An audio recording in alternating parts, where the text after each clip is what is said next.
देखने की सामर्थ में एलीसा द्वारा देखा जाना। आज हम जानते हैं कि एलीसा जो देख सकता था, क्या हम और आप भी देख सकते हैं? जी हाँ, आप और हम उससे कहीं बेहतर देख सकते हैं। लेकिन उस समय जो एलीसा देख सकता था वो उस समय की बात है जब पुराने नियम में हम पढ़ते हैं कि जब दूसरा राजा की किताब हम पढ़ते हैं तो वहाँ पर देखते हैं कि इसके देखने के द्वारा शत्रु कितना परेशान हो गया। जो ये देख सकता था, पवित्र आत्मा जैसे दिखा सकता, परमेश्वर का सामर्थ जैसे दिखा सकता था, और जो ये देखता था वो ऐसी बातें जो हर इंसान नहीं देख सकता है। लेकिन परमेश्वर का ये दास, परमेश्वर का ये सेवक जो एलिया का सेवक था, एलिया का दुगना मसा इसे चाहिए था, और इसने दुगने मसे के लिए एलिया का पीछा जब तक नहीं छोड़ा तब तक एलिया आसमान पर ना उठा लिया गया। और इसी वजह से एलिया का दुगना मसा एलीसा पर आया और ये सामर्थी बन गया।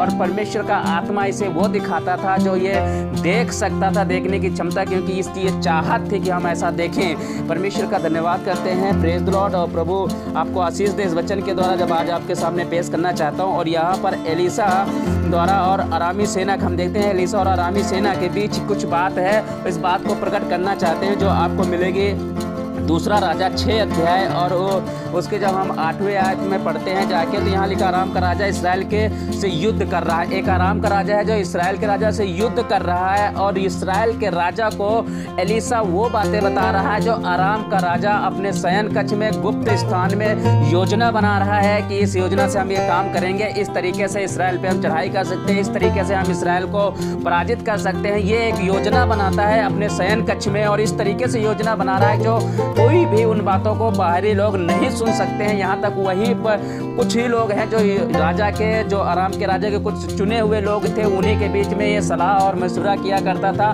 लेकिन वो बातें भी एलीसा को पता चल जाती थी, और वो बातें इसराइल के राजा को बता देता था एलीसा। और इस बात की वजह से आराम का राजा बड़ा क्रोधित हुआ, बड़ा चिंतित हुआ, बड़ा परेशान होने लगा। और इस बात को लेकर जब हम इस बात को पढ़ते हैं जाकर इसके 6 के 11 में, दूसरा राजा 6 और 11 में पढ़ते हैं, तो यहाँ पर आराम का राजा किस प्रकार परेशान हो गया। कहता है इस कारण आराम के राजा का मन बहुत घबरा गया, अतः उसने अपने कर्मचारियों को बुलाकर उनसे पूछा, क्या तुम मुझे ना बताओगे कि हम लोगों में से कौन इसराइल के राजा की ओर का है? उसके कर्मचारी ने कहा, हे प्रभु, हे राजा, ऐसा नहीं है। 12वीं आयत में पढ़ते हैं, एलीसा जो इसराइल में भविष्यवक्ता है वह इसराइल के राजा को वे बातें भी बताता है जो तू शयन को कोठरी में बोलता है। कहाँ बोलता है? शयन की कोठरी, गुप्त स्थान में, एक बंद स्थान में, जहाँ पर एक ऐसी कोठरी जहाँ पर दीवालों के पार कोई सुन भी ना सके, ऐसी जगह योजना बना रहा। और ऐसी जगह योजना जब, जी हाँ, वो बातें जो आप परमेश्वर आपको बताना चाहता है, जो आपका विरोधी, आपका दुश्मन, आपके सताने वाले, जो आपको बर्बाद करने वाले, जो आपके विषय में योजना बना रहे हैं, तो आप अगर एक अभिषिक्त जन है, अगर परमेश्वर के सामर्थ से भरे हुए लोग हैं, तो परमेश्वर आप शैतान की हर एक गूढ़ बात को आपको प्रकट कर देती। परमेश्वर की सामर्थ हर एक बात, गूढ़ बात को प्रकट कर देती है। तो ये एलीसा के द्वारा देखना जाना कि एलीसा ऐसा कुछ देख सकता था। एलीसा के बारे में अगर हम पढ़ते हैं, जानते हैं, तो इस बात को पढ़िएगा। ये दूसरा राजा 6 अध्याय, उसके 6 अध्याय को पढ़िएगा यहाँ किस तरीके से। और एलीसा के बारे में अगर हम पढ़ते हैं, परमेश्वर का आत्मा एलीसा को बहुत से प्रकाशन दे रहा था, बहुत से प्रकाशन, ऐसे कई बातें, उसे गूढ़ बातें सिखा रहा था। इसराइल के विरुद्ध सीरिया के राजा की सारी गुप्त योजनाएं वह प्रकट कर दिया करता था। इस बात से सीरिया का राजा क्रोधित हुआ। इस बात जब वो प्रकट कर रहा है कि जो योजना मैं बना रहा हूँ, इस बात से वो परेशान हो। उसने अपने कर्मचारियों को बुलाकर जांच पड़ताल की, वह कौन है जो इसराइल के राजा को उसकी योजनाएं बता देता है। तब उसके कर्मचारियों में से उसने एक कहा, जब 12वीं आयत में आपके लिए पढ़ा मैंने, और 12वीं आयत में यह लिखा है, मेरे स्वामी राजा, हम में से कोई नहीं। एलीसा जो इसराइल में नबी है, इसराइल के राजा को वही बातें भी बताता है जो तू अपने शयन कक्ष में कहता। वो बातें जो कोई नहीं सुन सकता है, जो सिर्फ राजा के कुछ कर्मचारी ही सुन सकते। तो जो योजना बनाता था, उस योजना को ये एलीसा देख लिया करता था, क्योंकि परमेश्वर की सामर्थ से अभिषेक था और ये परमेश्वर की सामर्थ से भरा हुआ था। जो कहता है कि अपने शयन कक्ष में कहता है। दूसरा राजा 6 और 12 पढ़ सकते हो। जो, हाँ, पवित्र आत्मा उन बातों का रहस्य भी प्रकट कर सकता है जो गुप्त में की जाती हैं। लेकिन फिर भी एलिसा का अभिषेक सीमित अभिषेक था। एलिसा के पास जो अभिषेक था वो सीमित अभिषेक था, पर आप अपने साथ अपने उद्धारकर्ता यीशु के समान असीमित अभिषेक लिए फिरते हैं। एलिसा के पास एलिया के अभिषेक का दुगना भाग था, परंतु आपको परमेश्वर के आत्मा से बहुतायत के साथ परिपूर्ण किया गया है। जब एलिसा अपने सीमित अभिषेक के साथ राजा के शयन कक्ष की बातें सुन सकता था, तो आप तो उससे कहीं अधिक सुन सकते हैं। आत्मा से परिपूर्ण व्यक्ति परमेश्वर के समान देखता है, परमेश्वर के समान सुनता है और परमेश्वर के समान अद्भुत चिन्ह और चमत्कार प्रकट करता है। अब ये समय आ गया है कि हम परमेश्वर के सामर्थ से भरकर, क्योंकि जो एलिसा के अंदर सामर्थ था वह सीमित सामर्थ था, लेकिन आपके पास आपके उद्धारकर्ता यीशु मसीह का सीमित नहीं असीमित सामर्थ आपके अंदर। सीरिया का राजा एलिसा को गिरफ्तार करने के लिए अपनी सेना भेजता है। जब सीरिया के राजा को ये चीज पता चल जाता है कि ये एलिसा है, जो एक गुप्त बातें जो हम बोलते हैं, ये भेजता है कि ताकि उसे गिरफ्तार किया जाए, उसे बंदीगृह में डाला जाए। अगर हम पढ़ते हैं जाके 6 अध्याय के दूसरा राजा 6 अध्याय और उसके आगे हम पढ़ते हैं 16 आयत पढ़ते हैं, या फिर हम इसको आगे पढ़ लेते हैं, उसी के आगे पढ़ते हैं 12 से नीचे तक पढ़ते चले जाते हैं। तो यहाँ पर हम आगे मिलेगा 12 से 17 तक हम पढ़ेंगे। यहाँ पर अब देखते हैं यहाँ पर क्या कहता है। सीरिया का राजा एलिसा को गिरफ्तार करने के लिए अपनी सेना भेजता है। भोर को जब परमेश्वर के जन का सेवक उठकर बाहर गया तो देखा कि घोड़ों और रथों की सहित सेना नगर को घेरे हुए थी। तब उसके सेवक ने उससे कहा, हाय मेरे स्वामी, हम क्या करें? उसने उत्तर दिया, मत डर, क्योंकि जो हमारे साथ हुए उससे अधिक है जो उनके साथ हुए उनके साथ है। तब एलिसा ने प्रार्थना की, हे यहोवा, मैं प्रार्थना करता हूँ कि इसकी आंखें खोल दे ताकि यह देख सके। तब यहोवा ने सेवक की आंखें खोल दी और उसने देखा, और देखो एलिसा के चारों ओर पर्वत तो घोड़ों और आग के रथों से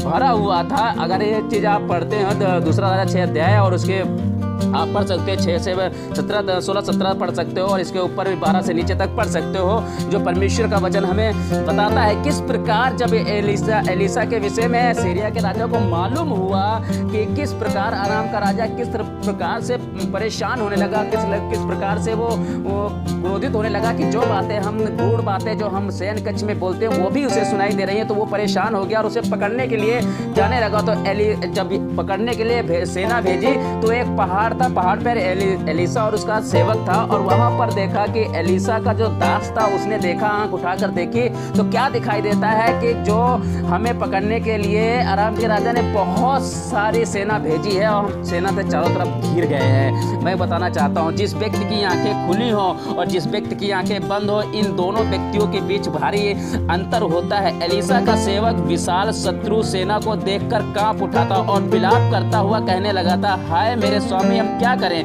आज हम में से बहुतेरे हैं जो इसी तरह विलाप करते हैं। माता पिता दुखी होकर कहते हैं, मेरी संतानें नाश हो गई हैं, उनके भविष्य का क्या होगा? बेचैन विश्वासी कांपते हुए कहते हैं, परीक्षाएं और क्लेश समुद्री लहरों के समान मुझ पर बार बार आ पड़ती हैं, कहीं ये मेरे आत्मिक जीवन को बर्बाद तो नहीं कर देंगी? परमेश्वर के सेवक चिल्ला उठते हैं, मेरे सेवकाई में अनेक बाधाएं और सताव आ रहे हैं, कहीं ये मेरी सेवकाई पर प्रबल तो नहीं हो जाएंगे? क्या मैं शत्रु के प्रत्येक आक्रमण से बच पाऊंगा? बहुत सारे सवाल होते हैं। मेरा घर के मेरे परिवार में जिंदगी बहुत सारी दुनिया की समस्याएं हमें दिखाई देती हैं। आजकल जैसी समस्याओं का पल चल रहा है, ऐसे हमें सिर्फ समस्याएं दिखाई देती हैं। मेरे घर का, मेरे परिवार का, मेरे बच्चों का, मेरे खानदान का, मेरे रिश्तों का क्या होगा, बहुत कैसे मेरे बिजनेस का, मेरे बहुत चीज़ों का कैसे चलेगा, कैसे क्या होगा। आज हमें हमारे और आपके सामने यही सब चीज़ें दिखाई दे रही हैं। इन्हीं वजह से हमें परमेश्वर की सामर्थ्य दिखाई नहीं देती, क्योंकि हम परमेश्वर की सामर्थ्य की लालसा ही नहीं करते, परमेश्वर की सामर्थ्य की ओर देखते ही नहीं है। हम तो सिर्फ दुनिया की चीज़ों की तरफ देख रहे हैं, दुनिया की परेशानियों की तरफ देख रहे हैं, और ये चीज़ें हमारे जीवन में हो रही हैं। और इसी वजह से करें, क्या मैं शत्रु के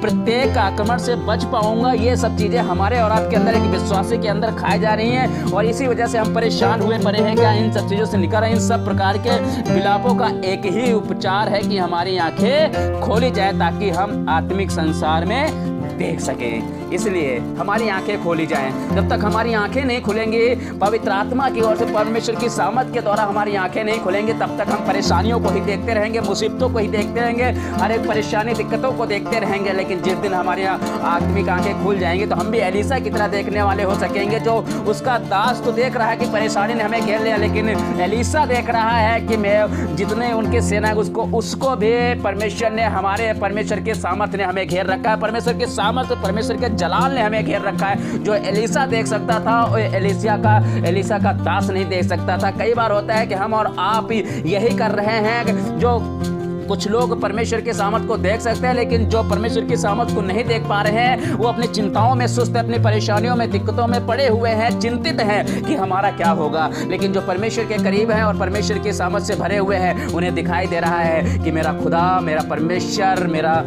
पिता मेरे साथ है। हालेलुया। वो मुझे घेरे हुए है, क्योंकि परमेश्वर के वचन में लिखा है कि वो तुझे बहेलियों के जाल से भी बचाएगा, महामारियों से भी बचाएगा। वो बचाने वाला परमेश्वर है, वो आपको घेरे रहता है। परमेश्वर कभी आपको अकेला नहीं छोड़ता है। लेकिन ये बात एलीसा का दास नहीं देख पा रहा है। एक ये हम एलीसा और एलीसा के दास गेजी के बारे में बात करेंगे, लेकिन अभी हम यहाँ बात करते हैं इसीलिए है। और अब इफिसुस की कलीसियाओं को कुछ प्रार्थना पत्र भी लिखता है, कुछ भेजता है, और यहाँ पर लिखता है, मैं पढ़ना चाहता हूँ इफिसियों की किताब 1 अध्याय उसका 17 और 18 पद मैं आपके लिए पढ़ना चाहता हूँ। मैं अपनी प्रार्थनाओं में तुम्हें स्मरण किया करता हूँ कि हमारे प्रभु यीशु मसीह का परमेश्वर जो महिमा का पिता तुम्हें अपनी पूर्ण पहचान में ज्ञान और प्रकाशन की आत्मा दे।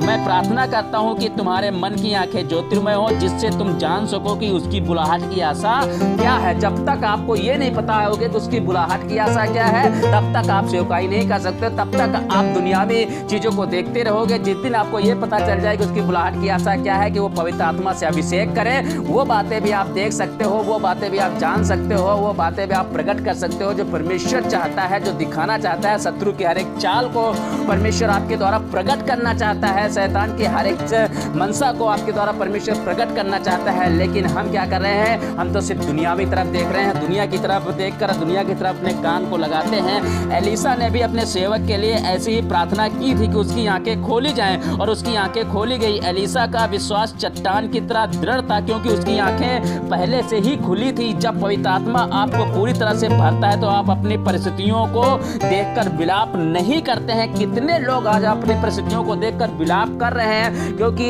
इसलिए विलाप कर रहे हैं क्योंकि उनकी आंखें अभी तक नहीं खुली, क्योंकि वो पवित्र आत्मा का अभिषेक अपने अंदर चाहते ही नहीं है। और जब तक पवित्र आत्मा का अभिषेक चाहोगे तो आप विलाप नहीं करोगे। और कितने लोग विलाप करते हैं, आप साहसी बने रहें, क्योंकि तब आप आत्मा में देखते हैं तो आपके चारों ओर आपका दिव्य रक्षक होता है, दिव्य सामर्थ्य दिखाई। जब आत्मा के द्वारा आप देखोगे तो आप संसार की चीजें आपको नहीं डराने पाएंगे। जब परमेश्वर ने एलीसा के सेवक की आंखें खोली तो उसने पूरे पर्वत पर घोड़ों और आग के रथों को देखा। आज हमें ऐसे ही आत्मा से परिपूर्ण चाहिए, परिपूर्ण प्रार्थनाओं की आवश्यकता है। क्योंकि आप प्रार्थनाएं नहीं करते, इसीलिए ऐसे आश्चर्य कर्म अपने जीवन में नहीं देख पाते हैं, क्योंकि आप प्रार्थना में ढीले हैं, आप बाइबल में ढीले हैं, क्योंकि आप प्रार्थना नहीं करना चाहते हैं, आप परमेश्वर का वचन नहीं पढ़ना चाहते, परमेश्वर के साथ संगति नहीं बिताना चाहते हैं, परमेश्वर के सर के साथ चलना नहीं चाहते हैं। और आप चाहते तो हो कि हम सिर्फ हमारे जीवन में आश्चर्यक्रम हो, लेकिन आश्चर्यक्रम भी आप कुछ कर नहीं पाते हैं, देख नहीं पाते। आप तो संसार की चिंताओं में सुस्त हैं। क्यों? क्योंकि आपको जो परमेश्वर दिखाना चाहता है वो नहीं, जो आप वो देख रहे हैं जो संसार दिखाना चाहता है। संसार की तरफ देखना बंद करें और परमेश्वर की तरफ देखना शुरू करें। पवित्र आत्मा यीशु पर उतरा और उसने यीशु के नेत्र खोल दिए। वह बिलाम पर उतरा, उसके भी नेत्र खोल दिए। जब वह एलीसा पर उतरा तो एलीसा शत्रु के दुष्ट युक्तियों को देख सका। बहुत समय से पवित्र आत्मा बहुत समय से पवित्र आत्मा आपके अंदर भी निवास कर रहा है, पर आपकी आंखें अभी तक नहीं खुली है, ना ही आपके कान उसकी ओर लगे हैं कि उसकी आवाज़ सुन सके। आपने अभी तक दूरदर्शिता प्राप्त नहीं की है और ना ही अलौकिक जीवन का अनुभव किया है। कब तक आप इस भौतिक जगत की ओर दृष्टि लगाए रहेंगे और इस जगत की चिंताओं में बेचैन रहेंगे। परमेश्वर का आत्मा के अधीन हो जाइए ताकि उसका दिव्य सामर्थ आपके माध्यम से प्रकट हो सके। आश्चर्यपूर्ण कार्य करने वाले इस शानदार जीवन के लिए परमेश्वर का आत्मा अभी भी आपको निमंत्रण दे रहा है, अभी भी परमेश्वर आपको बुला रहा है, अभी भी परमेश्वर आपको निमंत्रित कर रहा है कि ऐसी सामर्थ से भरे हुए लोगों को उसको जरूरत है कि ऐसी सामर्थ से भरने वाले लोग चाहिए जो वो देख सके, वो गुप्त बातों को, शैतान के हर एक चाल को देख सके, समझ सके और एलीसा की तरह देख सके जो एलीसा देख सकता है। एलीसा वो देख सकता था जो आराम का राजा गुप्त में योजना बनाता था, उस योजना को भी वो देख सकता था, सुन सकता था और वो इस्राएल के राजा को बता दिया करता था। क्या आप ऐसा देख सकते हैं? जब एलीसा एक सीमित सामर्थ के द्वारा देख सकता है तो आपके पास परमेश्वर की असीमित सामर्थ है। क्या आप नहीं देख सकते? आपके उद्धारकर्ता यीशु मसीह की सामर्थ आपके साथ है। क्या आप नहीं देख सकते हैं? आप देख सकते हैं, लेकिन आप देखने के लिए साहस ही नहीं करते हैं क्योंकि आप वो देख रहे हैं जो संसार दिखा रहा है, आप वो नहीं देख रहे हैं जो परमेश्वर दिखा रहा है। जिस दिन परमेश्वर की तरह देखना, क्योंकि परमेश्वर की तरह देखने वाला परमेश्वर की तरह कार्य करना शुरू कर देता है, परमेश्वर की तरह देखना शुरू कर देता है, परमेश्वर की तरह बहुत आश्चर्य कर्म करना शुरू कर देता है। लेकिन परमेश्वर चाहता है आज भी ऐसे लोगों को निमंत्रित बुला रहा है कि ऐसे लोगों को जो उसकी तरह देखना चाहे और उसकी तरह काम करना चाहे। प्रभु आपको आशीष दे। आइए अब दुआ करते हैं। खुदावंद तेरा धन्यवाद करते हैं, तू महान है, सामर्थ्य, जिंदा जलाली उद्धार करता परमेश्वर है। धन्यवाद करता हूँ कि जैसे एलीसा ने अपने सेवक के लिए दुआ की और पहले तो एलीसा का सेवक देख रहा था कि हमें शत्रु से घिरे हुए हैं, लेकिन जब उसको लिए दुआ हुई उसकी आंखें खुल गई तो उसने देख सका कि जिस पहाड़ पे है वो पहाड़ तो परमेश्वर ने पहले से ही घेर रखा है। खुदावंद चाहता हूँ कि खुदा आप ऐसे बहुत सारे लोग जिनकी आंखें अभी नहीं खुली, जो लोग आपको नहीं देख पा रहे हैं, परमेश्वर आपके सामर्थ को नहीं देख पा रहे हैं, ऐसी गुड़ बातों को नहीं समझ पा रहे हैं, प्रभु चाहता हूँ उनकी आंखें खुल जाएं और खुदा बाप वो तेरी तरह देखना शुरू कर दे, तेरी तरह काम करना शुरू कर दे, तेरी तरह से खुदा बाप से कर्म करना शुरू कर दे। प्रभु आपके हाथों में सौंपते हैं, खुदा बाप सबकी मदद कर, सहायता कर परमेश्वर। हम आपका धन्यवाद करते हैं, आपके हाथों में सौंपते हैं। खुदावन सबकी मदद सहायता करे। इस प्रार्थना को खुदावन यीशु मसीह के नाम में मांगते हैं, आमीन। खुदा आप सबको आशीष दे। God bless you. आगे हम पतरस के बारे में जानेंगे।